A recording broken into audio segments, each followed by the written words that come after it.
في الحلقة اللي فاتت حكيت لكم عن 3 مرضى نفسيين كانوا عايشين وسطنا بنقابلهم كل يوم من غير ما نعرف ان جواهم كان في رعب بيغلي.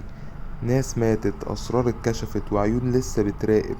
لكن اللي ما حكيتهوش انهم مش لوحدهم، في غيرهم اغرب واخطر بكتير، ومش دايما تقدر تكتشفهم قبل ما يكونوا شايفينك. النهاردة هكمل معاكم 3 حكايات جديدة عن مرضى نفسيين تانيين محدش قدر يوقفهم. القصة الأولى، أم العرايس. سلوى ست كبيرة عايشة لوحدها في شقة قديمة، ريحتها دايما شبه المخازن القديمة، ريحة تراب وبلاستيك متعفن. كانت طول الوقت قاعدة جنب شباكها بتبص على الشارع وهي بتحرك ايديها بعروسة قماش صغيرة. الناس فاكرينها ست طيبة بتحب تلعب مع الأطفال، لكن اللي محدش كان يعرفه إن العرايس دي مش عرايس عادية. في يوم بنت صغيرة اسمها ملك من الشارع اللي تحت اختفت وهي راجعة من الدرس. أهلها دوروا عليها في كل حتة لكن مفيش أثر.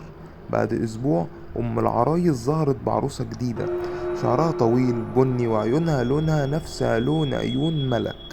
الناس افتكروها إنها مجرد صدفة، لكن كل مرة طفل بيختفي من الشارع كان بتظهر عروسة جديدة عاملاها أم العرايس. واحدة من جيرانها شافتها بالصدفة من شباكها. أم العرايس قاعدة في الضلمة ماسكة العروسة الجديدة وبتكلمها بصوت واطي: ما تخافيش، هنا مفيش حد هيأذيكي غيري أنا. راحت كلمت الشرطة على طول. الشرطة لما اقتحمت شقتها لقوا أوضة مليانة عرايس على الرفوف، لكن كل واحدة كان فيها حاجة غريبة: خصلة شعر حقيقية، سنة صغيرة، زرار عليه دم، والأبشع صندوق خشب مقفول جواه عروسة نص وشها متشال، وجنبها صورة قديمة لطفلة ميتة من 15 سنة.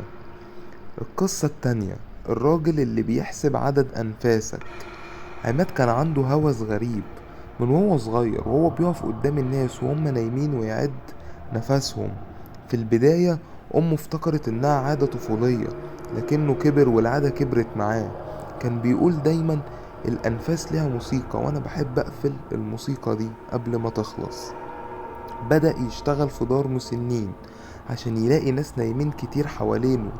كل ضحية من ضحاياه كانت بتبان كأنها ماتت بهدوء بدون أي مقاومة أو علامات عنف.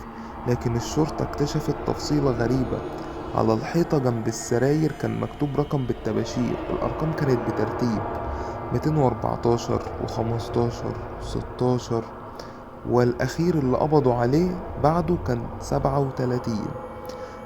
أحد من الناجيين من الضحايا قال إنه صحي بالليل ولقى عماد واقف جنبه بيعد بصوت واطي، ولما فتح عينه عماد ابتسم وقال له: كنت هخلصك من شخيرك ده، بس شكلك لسه عايز تتعب.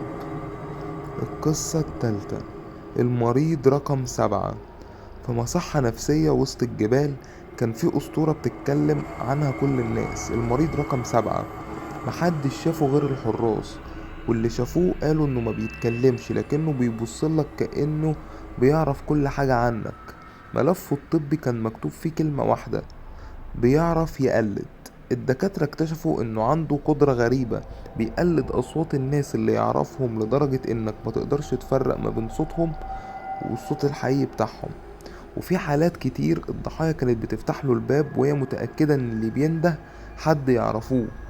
في ليلة شتاء الكهرباء قطعت لمدة دقيقة بس، ولما رجعت أوضة المريض رقم 7 كانت مفتوحة، والحراس الاتنين مرميين على الأرض عينيهم مفتوحة بس مفيش نفس. الكاميرات جابت لقطة ضبابية لظل واقف ورا الدكتور المناوب بيحط ايده على كتفه، ولما فحصوا الصوت المتسجل كان بيقول نفس جملة الدكتور بنفس نبرته: الدور عليك. اللي سمعته النهاردة مش كل الحكاية، لسه في ملفات مقفولة وأسماء محدش يعرفها غير القليل. في مرضى لسه أحرار وبتحركوا وسطنا، يمكن قابلتهم النهاردة، يمكن هتقابلهم بكرة. استنوا الحلقة الجاية وهتعرف إن الرعب ملهوش نهاية.